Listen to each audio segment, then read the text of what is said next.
இப்போ பாரதிய ஜனதா கட்சியோட வந்து டிடிவி தினகரன் மற்றும் ஓபிஎஸ் ஆகியோர் உடன் இருக்கிறாங்க. உண்மையில் தொண்டர்கள் வந்து பாரதிய ஜனதா கட்சியோட கூட்டணி வந்து அவங்க ஏற்றுக்கிறாங்களா சார்? ஏன் சார், பாரதிய ஜனதா கட்சி வந்து ஒரு மத்திய கட்சி, மத்திய ஆண்டுகிட்டு இருக்கிற ஒரு மத்திய கட்சி. இது கூட ஏன் இருக்கக்கூடாது, இருக்க முடியாது? அப்படி பார்க்க போனால் ஒரு காலத்தில் தலைவர் வந்து ஜனதா தளத்தோட பயணிச்சாரு. மாறுபட்ட கருத்துக்கள் இருக்குதான்னு கேட்குறாங்க. இல்லை, மாறுபட்ட கருத்துங்கிறது வந்து ஒன்றும் அந்த அளவுக்கு ஒன்றும் வராது சார். தேர்தல் கூட்டணி தானே, அவங்க கொள்கை வேறு, நம்ம கொள்கை வேறு. இல்லை, பேசிட்டாங்க ரெண்டு பேரும் மாறி மாறி பேசிட்டாங்க. நீங்கள் கூட அது வந்து இந்த தற்கொலை அப்படிங்கிற வார்த்தையை வந்து சொன்னீங்க. ஆனால் அது வந்து உங்களோட சொந்த கருத்தை எடுத்துக்க முடியாது. நம்ம வந்து அவங்க சொன்னதை அண்ணாமலை சொன்ன கருத்து தான் நானே சொல்றேன். அண்ணாமலை அவரை பார்த்து தற்கொலை சொன்ன கருத்தை எடுத்துக்கிறதா? நீங்க சொன்னதா அவரை இல்ல, நான் அது உண்மையிலேயே தொண்டர்கள் ஏத்துக்கிறாங்க கேட்கிறேன். சொன்ன பிறகு அண்ணாமலை சொன்ன பிறகும் உங்க ஆட்கள், நீங்க உங்களை பொதுச் செயலாளர்னு சொல்லிட்டு இருக்காருன்னு சொல்லிட்டு ஆட்கள் எல்லாம் போய் அண்ணாமலையை கையெடுத்து கும்பிட்டுட்டு எழும்பி நின்று கும்பிடும் போது அதை வேடிக்கையா பாக்குறேன். அப்ப அவர் சொன்னது உண்மைதானாங்கிறது என்னுடைய கருத்து. உங்களுடைய கருத்து. சரி, நான் என்ன கேட்கிறேன், பாரதிய ஜனதா கட்சியோட கூட்டணி வைக்கிறதுல இந்த இப்போதைக்கு இபிஎஸ் கூட இருக்கிறவங்க மற்றும் வெளியில இருக்கிறவங்கள்ட்ட அந்த மாறுபட்ட கருத்துக்கள் இருக்கிறதா தகவல்?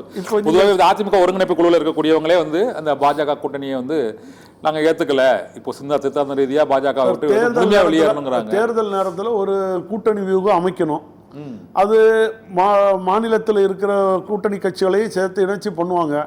இப்போ வந்து எப்படின்னா, இப்போ அண்ணன் ஓபிஎஸ் அவர்களை முன்னிலைப்படுத்தி ஒரு கூட்டணி வியூகம் உருவாகும். சரி, அதுல வந்து பிஜேபி அணைச்சி விடுவாரு. இருக்கட்டும் சார், ஒரு தமிழ்நாட்டுக்கு வரல சார். தமிழ்நாட்டுக்கு இன்னைக்கு அதிமுக தலைமையில் ஒரு கூட்டணி அமைக்கணும். அதுல பிஜேபி அணைச்சி விடுவாரு அண்ணன். அதான் உண்மை. பிஜேபி 234 தொகுதியிலையும் நிக்க முடியாது. அவங்களுக்கும் சில குறிப்பிட்ட இடங்கள் தான் அவங்களால நிக்க முடியுங்கிறது இன்னைக்கு இருக்கிற சூழ்நிலை. அது அவங்களுக்கு புரியும். அவங்க பாரதிய ஜனதா கட்சி மாநில தலைவருக்கும் புரியும். 234 தொகுதியிலையும் நாம ஆள் கொண்டு வந்து விட்டு ஜெயிக்க முடியுமானா முடியாது. அதுக்கு ஒரு கூட்டணி கட்சி வேணும், அதுக்கு ஒரு பலம் வேணும். தென் மாவட்டத்தில் அண்ணன் ஓபிஎஸ் அவர்கள், டிடிவி தினகரன் அவர்கள், இவங்க எல்லாரையும் நீங்க அரவணைச்சு போனாதான் பிஜேபிக்கும், அப்போ பிஜேபிக்கு உரிய சீட்டுகளை நாங்க கொடுப்போம். இது ஏற்கனவே எம்பி எலெக்ஷன்லயே இந்த ஒன்றிணைந்த அதிமுக அப்படிங்கிறத வந்து பாரதிய ஜனதா கட்சி தரப்புல இருந்து, தேசிய தலைமை தரப்புல இருந்து வலியுறுத்தப்பட்டதாகவும் அதை வந்து இவர்கள் ஏற்றுக்கொள்ளாமல் தனித்து இப்போ நின்றுருக்காங்க. இனிமேல் எடப்பாடியை இனிமேல் சேரதுக்கு வாய்ப்பு, அதான் மற்ற கேட்க வரா, இனிமேல் இந்த சேரதுக்கான வாய்ப்பு இருக்கு. ஏன்னா இன்னைக்கு அவர் இந்த தேனி பொதுக்கூட்டத்தில் அந்த மாதிரி பேசிட்டாரு சார். அதாவது அவரு விரத்தின் விளிம்புல பேசிட்டு போறாரு தேனியில போய். சரி, அதாவது அண்ணன் மேல ஏதாவது குறை சொல்லணுமே, சாடணுமேங்கிறது போறாரு. ஒன்றும் இல்லை, தேர்தல் ஆணையத்தோட தீர்ப்பு அண்ணன் ஓபிஎஸ் அவர்களுக்கு சாதகமாக வரும். இரட்டைலை சின்னமும் கட்சியும் வழி நடத்துவதற்கு அண்ணன் ஓபிஎஸ் அவர்கள் தான் கழக ஒருங்கிணைப்பாளர் பதவி தொண்டர்களால் தேர்ந்தெடுக்கப்பட்டது. 2026 டிசம்பர் வரைக்கும் இருக்கு. அதனால கட்சியும் சின்னமும் கொடியும் அண்ணன் ஓபிஎஸ் அவர்களுக்கு தான்ங்கிறது தீர்ப்பு வந்துடும். தேர்தல் ஆணையத்திலிருந்து தீர்ப்பு வந்துச்சுனாலே உங்களுக்கு இந்த எடப்பாடி பழனிசாமியோட பொதுச் செயலாளர், இடைக்கால பொதுச் செயலாளர் எல்லாம் ஒதுங்கிரும். அதுக்கு மேல உங்களுக்கு நீதிமன்றத்துக்கு போய் தடை வாங்க முடியாது. நீங்க வேணா போகலாம், ஆனா தேர்தல் ஆணையமே கொடுத்துருது. தேர்தல் ஆணையம் அது சொல்ல முடியாதுன்னு சொல்ல முடியாது. ஏன்னா நீங்க 2026 வரைக்கும் தேர்தல் ஆணையத்துக்கிட்ட தான் போய் முறையிட்டு அந்த கெசட்ல ஏத்தி இருக்கிறீங்க. அது கெசட் பிரகாரம் இந்த எடப்பாடி பழனிசாமியை மட்டும்தான் மாற்ற போறோம்.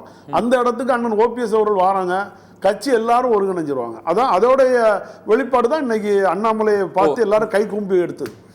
தேர்தல் ஆணைய முடிவு வந்து தேர்தலுக்கு முன்பு வரும். அதுக்கு அப்போ வந்து நல்லா நினைச்சிருவாங்க. அப்போ எடப்பாடி பழனிசாமிக்கு அவரும் இந்த கூட்டணியில் சேர்ந்துருவாங்க, வீதியில் நிற்பாரு. இல்ல ஒருவேளை இணைஞ்சிட்டாரு, அவர் வீதியில நிற்பாரு. அவரு கூட ஜெயக்குமார், முனுசாமி, உதயகுமார் வாழ்க வாழ்க வாழ்கன்னு சொல்லிட்டு உட்கார்ந்துட்டு இருப்பாங்க. வேற என்ன செய்ய போறாங்க?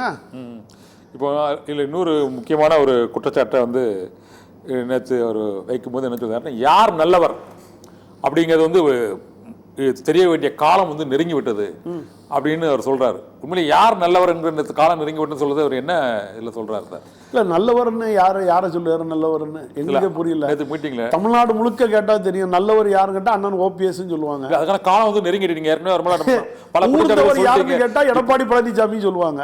சரி, நல்லவர் யாருன்னு கேட்டா கொடுத்த பொருளை திருப்பி கொடுக்கும் ஒரு நிகழ்கால பிறந்தனா இருக்காரு. யாருன்னு கேட்டா அது அண்ணன் ஓபிஎஸ். ஏன்னா புரட்சி தலைவி அம்மாவே அந்த சர்டிபிகேட் கொடுத்துட்டு போயிட்டாங்க. ஊர்ந்து சென்றது வல்லவர் யாருன்னு கேட்டா எடப்பாடி பழனிசாமி சொல்லுவாங்க. அப்புறம் ஓனாய் யாருன்னு கேட்டா ஜெயக்குமாரை சொல்லுவாங்க. அவர் சொல்றதுக்கே சொல்றேன், நீங்க கலை தானே, கலை. இது உங்களோட கருத்துங்க. ஆமா, இல்ல உங்களோட கருத்து. தொண்டர்களுடைய கருத்து, மக்களுடைய கருத்து. நம்ம ரொம்ப விமர்சிக்க கூடாது தனிப்பட்ட முறையில்.